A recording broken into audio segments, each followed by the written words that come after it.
বন্ধুরা, ককরোচের দল আবারও রাস্তায় নামার ঘোষণা দিয়েছে। আর সেই ঘোষণা শুনেই যন্তর মন্তরকে আবার নতুন করে প্রস্তুত করা হচ্ছে। চারিদিকে ব্যারিকেড, পুলিশ ফোর্স মোতায়েন, 8 ফুট উঁচু লোহার দেওয়াল, যেন দেশের সীমান্ত রক্ষা করা হচ্ছে। এর আগে ককরোচ জনতা পার্টি সরকারকে ওয়ার্নিং দিয়েছিল, আন্দোলনে অংশ নেওয়া ছাত্রছাত্রীদের বিরুদ্ধে করা এফআইআর যদি প্রত্যাহার না করা হয় তাহলে তারা আবার রাস্তায় নামবে। অভিজিৎ দীপকেও সরকারকে জানিয়েছিল যে আমরা চুপ করে বসে থাকবো না, প্রয়োজন হলে আবারও আন্দোলন হবে। অন্যদিকে আশুতোষ রাঙ্কা কৃষক নেতাদের সঙ্গে একটি বড় মিটিং করে ফেলেছে। তারপরেই দেশের 1000-এর বেশি জায়গায় প্রতিবাদের ঘোষণা দেওয়া হয়েছে। আর সেই ঘোষণার সামনে আসতেই যন্তর মন্তরে ব্যারিকেডিং আরো শক্ত করা হয়েছে। এখন প্রশ্ন উঠছে, সরকার কি আসন্ন প্রোটেস্ট নিয়ে আগেভাগেই সতর্ক হয়ে গেছে? কারণ যন্তর মন্তরে শুধু সাধারণ ব্যারিকেড এবার বসানো হয়নি, 8 ফুট উঁচু ব্যারিকেড তৈরি করে সেগুলি ওয়েল্ডিং করে একসঙ্গে জোড়া হয়েছে। অর্থাৎ কেউ চাইলেও যেন লাফিয়ে বা টপকে ভেতরে ঢুকতে না পারে। এর মানে কি সেটা বোঝার আগে অভিজিৎ দীপকের একটি রিসেন্ট ভিডিওর কথাগুলো বলা দরকার।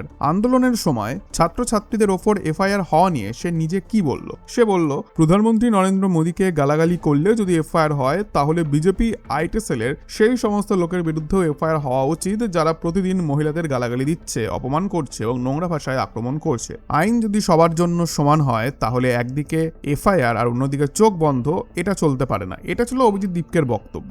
Hello everyone.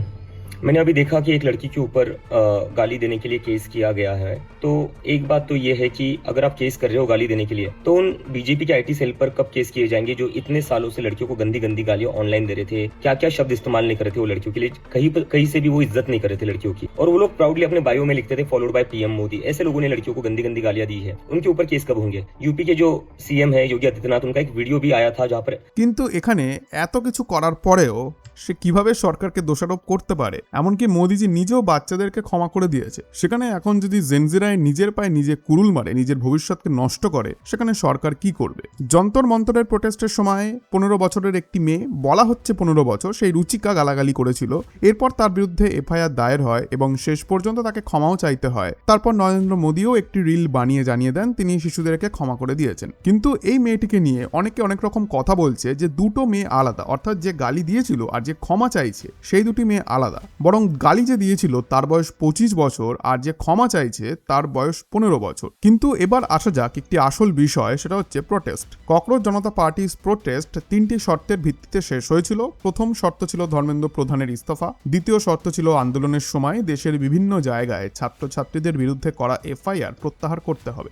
আর তৃতীয় শর্ত ছিল নিট পেপার লিকের পর যেসব ছাত্রছাত্রী আত্মহত্যা করেছে তাদের পরিবারকে ক্ষতিপূরণ দিতে হবে। এর মধ্যে ধর্মেন্দ্র প্রধানের রেজিগনেশন হয়ে গেছে, কিন্তু বাকি দাবিগুলির কি হলো সেগুলো নিয়েই এখন কথা উঠছে। দেশের বিভিন্ন জায়গায় ছাত্রছাত্রীদের বিরুদ্ধে এখনো এফআইআর হচ্ছে, আর কিছু কিছু এফআইআর তো সেই জেনজিদের সোসাইটির লোকেরাই করছে। আর এই কারণেই ছাত্রদের ক্ষোভ বাড়ছে আর ককরোচ জনতা পার্টিও আগুন হয়ে রয়েছে। অভিজিৎ দীপকে বলছে যে সরকারকে বুঝতে হবে ছাত্রদের রাগ এখনো কমেনি, সাধারণ মানুষের মধ্যে প্রচন্ড ক্ষোভ রয়েছে, প্রয়োজন পড়লে আবারও প্রোটেস্ট হবে এবং এবার আগের চেয়েও বড় প্রোটেস্ট হবে। কিন্তু তার যে কথা যে সাধারণ মানুষের মধ্যে প্রচন্ড ক্ষোভ রয়েছে, এই কথাটা হয়তো সম্পূর্ণ সঠিক নয়। কারণ আমি আগেও বলেছিলাম যে এই প্রোটেস্টে অ্যাকচুয়ালি লাভ হয়েছে প্রধানমন্ত্রী নরেন্দ্র মোদীরই। কারণ যেসব অ্যাকচুয়াল স্টুডেন্টরা, যারা জেনুইন স্টুডেন্ট ছিল, তারা প্রোটেস্ট করতে এসেছিল, কিন্তু জেনজিদের মুখের এই ভাষা শুনে তারাও প্রোটেস্টের আসল এজেন্ডাটা বুঝতে পেরেছে এবং তারপর সরকারও তাদের রায় সব মেনে নেয়, যাতে ডিক্টেটরশিপ বলে যে বুলি আওড়ানো হচ্ছিল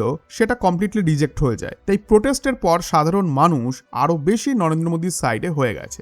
যদিও অভিজিৎ দীপকে আরো বলে যে যদি ছাত্রছাত্রীদের এভাবে বিরক্ত করতে থাকে, পুলিশ কেস দিয়ে ভয় দেখাতে থাকে, তাহলে তারা আবার রাস্তায় নামবে। ছাত্রদের ওপর এভাবে চাপ সৃষ্টি করা হলে নতুন করে আন্দোলন শুরু হবে। শুধু মুখে হুঁশিয়ারি নয়, 4 দিন আগেই বিভিন্ন ছাত্র সংগঠন এবং ক্রান্তিকারী যুব সংগঠনের সদস্যরা একসঙ্গে যন্তর মন্তরে প্রোটেস্ট করতে পৌঁছে গিয়েছিল। সেখানে কিছু ছাত্রছাত্রীরা স্লোগান দিয়েছে, পোস্টার তুলেছে এবং আন্দোলনের সময় যাদের বিরুদ্ধে এফআইআর করা হয়েছিল তাদের মুক্তির দাবি জানিয়েছে। তাদের বিরুদ্ধে করা এফআইআর প্রত্যাহার এবং এই অ্যাকশনের জন্য দায়ী কর্মকর্তাদের বিরুদ্ধে ব্যবস্থা নেওয়ার দাবিও তোলা হয়েছে। সেই প্রোটেস্টে নেহা বোরা সহ একাধিক ছাত্র নেতাও উপস্থিত ছিলেন। অর্থাৎ বিষয়টা শুধু সোশ্যাল মিডিয়া পোস্ট কিংবা প্রেস কনফারেন্সের মধ্যে আটকে নেই, লোকজন আবার যন্তর মন্তরে জড়ো হতে শুরু করেছে। এরপর মঙ্গলবার ককরোচ জনতা পার্টির প্রতিনিধিরা কৃষক নেতা রাকেশ টিকায়েতের সঙ্গে একটি বড় মিটিং করেছে। রাকেশ টিকায়েতের সঙ্গে দেখা করতে যাওয়া প্রতিনিধিদের মধ্যে সিজেপির স্পোক্সপারসন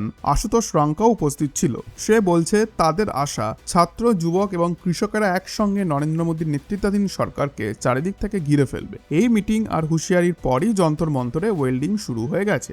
8 ফুট উঁচু ব্যারিকেড বসিয়ে দেওয়া হয়েছে যাতে কেউ সেটি টপকে যেতে না পারে। আর যন্তর মন্তরে এখন কি চলছে সেটাও আমি আপনাদেরকে অবশ্যই বলবো। যন্তর মন্তরে এখনো প্রায় 24 ঘন্টা পুলিশ প্রশাসনের বাহিনী মোতায়েন রয়েছে, র্যাপিড অ্যাকশন ফোর্স রয়েছে, ভেতরে সিআরপিএফ জওয়ানরাও রয়েছেন। শুরুতে যখন এখানকার ছবি দেখানো হয়েছিল তখন হয়তো অনেকেরই মনে আছে প্রথমে সিসিটিভি ক্যামেরার বসানোর কাজ চলছিল, এখন সেই ক্যামেরা দিয়ে 24 ঘন্টা নজরদারি চলছে। আর ব্যারিকেডগুলোও একটু আপডেট হয়েছে।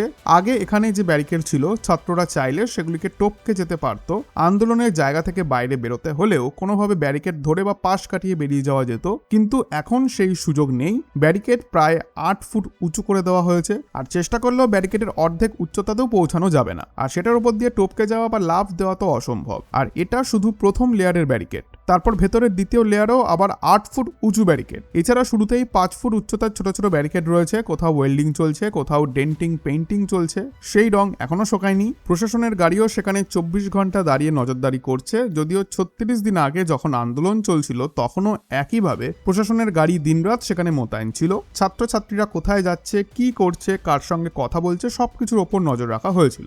এখন ব্যারিকেডের দ্বিতীয় এবং তৃতীয় লেয়ারও তৈরি হয়ে গেছে। পুরনো ব্যারিকেডগুলোকে নতুন করে রং করা হয়েছে, তার উপর আবার বড় বড় করে লেখাও রয়েছে দিল্লি পুলিশ। এর আগে আন্দোলনকারীরা এই ব্যারিকেডগুলোর ওপর নানা স্লোগান, বক্তব্য, এমনকি গালিগালাজ ও আপত্তিকর সিম্বলও লাগিয়ে রেখেছিল, সেগুলোও সব রং করে ঢেকে দেওয়া হয়েছে, অর্থাৎ পুরনো আন্দোলনের চিহ্ন মুছে ফেলা হয়েছে।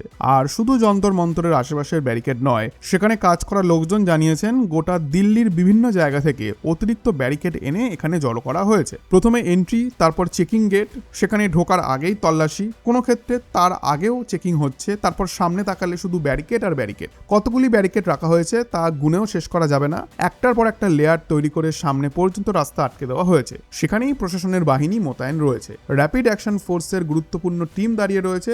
আর তারপরেই যন্তর মন্তরের মূল জায়গা, যেখানে আগেরবার তিল ধারণের জায়গা ছিল না, আর জায়গাটা আবারও ভরে যেতে পারে এমনটা অনেকেই ভাবছে, কারণ সিজেপির ফাউন্ডার অভিজিৎ দীপকে সে ঘোষণা করেছে যে তারা আবার যন্তর মন্তরে ফিরতে পারে, আবারও সেখান থেকে আন্দোলন শুরু হতে পারে। এই প্রিপারেশন এবং ককরোচের হুঁশিয়ারি এইগুলোর পর থেকে বিভিন্ন রাজ্যের পুলিশও একটু নরম হওয়ার সিগন্যাল দিতে শুরু করেছে। স্টুডেন্ট প্রোটেস্টে অংশ নেওয়া ছাত্রছাত্রীদের বিরুদ্ধে যেসব এফআইআর করা হয়েছিল কিছু জায়গায় সেগুলি প্রত্যাহার করার আশ্বাস দেওয়া হয়েছে, কিন্তু এই ককরোচদের রাগ এখনো কমেনি, কারণ 3টি শর্ত ছিল, তার মধ্যে একটি সম্পূর্ণভাবে মানা হয়েছে, এটাই তাদের বক্তব্য। বাকি দুটো বিষয় নিয়ে তারা এখনো কোচলে যাচ্ছে। ফার্স্টলি, নিট পেপার লিকের পর আত্মহত্যা করা ছাত্রছাত্রীদের পরিবারকে ক্ষতিপূরণ দেওয়ার কথা বলা হয়েছিল, কিন্তু ক্ষতিপূরণের অ্যামাউন্ট কত হবে, কবে দেওয়া হবে, কারা পাবে, এই বিষয়ে এখনো কোনো স্পষ্ট স্টেটমেন্ট আসেনি, শুধু বলা হয়েছিল যে ক্ষতিপূরণ দেওয়া হবে। দ্বিতীয়ত, দিল্লির যন্তর মন্তর এবং দেশের বিভিন্ন জায়গায় পেপার লিকের বিরুদ্ধে প্রোটেস্ট করা ছাত্রছাত্রীদের বিরুদ্ধে নতুন করে এফআইআর হবে না এবং আগে করা এফআইআরকে প্রত্যাহার করা হবে। কিন্তু বাস্তবে এখনো বিভিন্ন জায়গায় এফআইআর হচ্ছে, তবে তাদেরকে একটা কথা বুঝতে হবে যে সাধারণ মানুষই তাদেরকে জেলের ভেতরে দেখতে চাইছে। এখানে সরকার কি করবে? যেমন ওই কিশোরী প্রধানমন্ত্রীকে গালিগালাজ করেছিল, তাকে খোঁজার জন্য বিভিন্ন গ্রুপ খোলা হয়েছিল, অনেক ইনফ্লুয়েন্সার ভিডিও বানিয়েছেন, তারপর তার বিরুদ্ধে একাধিক এফআইআর করা হয়েছে। সরকারকে তো কিছু করতেই হয়নি, কারণ সে যেরকম নিকৃষ্ট মানের গালিগালাজ করেছিল, সে যদি সত্যিই 15 বছরের হয়ে থাকে তাহলে এই ধরনের গালাগালি শুনে বোঝা যায় যে জেনজি কোন দিকে যাচ্ছে। আর এই ঘটনাকে কেন্দ্র করেই ককরোচ জনতা পার্টি আবার ক্ষেপে উঠেছে। অভিজিৎ দীপকে ইতিমধ্যেই একাধিক ইন্টারভিউতে একটা কথাই বলেছে যে সরকার যদি নিজের প্রতিশ্রুতি পূরণ না করে তাহলে তারা আবার রাস্তায় নামবে, আবার প্রোটেস্ট হবে। আর সেই ওয়ার্নিং এর পর গোটা দিল্লি থেকে ব্যারিকেড এনে যন্তর মন্তরে বসিয়ে দেওয়া হয়েছে। অর্থাৎ একদিকে আন্দোলনের ডাক, অন্যদিকে লোহার দুর্গ বানানোর কাজ। দুই পক্ষই এখন নিজের প্রিপারেশন নিয়ে ব্যস্ত। বন্ধুরা, এই বিষয়ে আপনাদের কোনো মন্তব্য থাকলে অবশ্যই কমেন্টে জানান। ধন্যবাদ।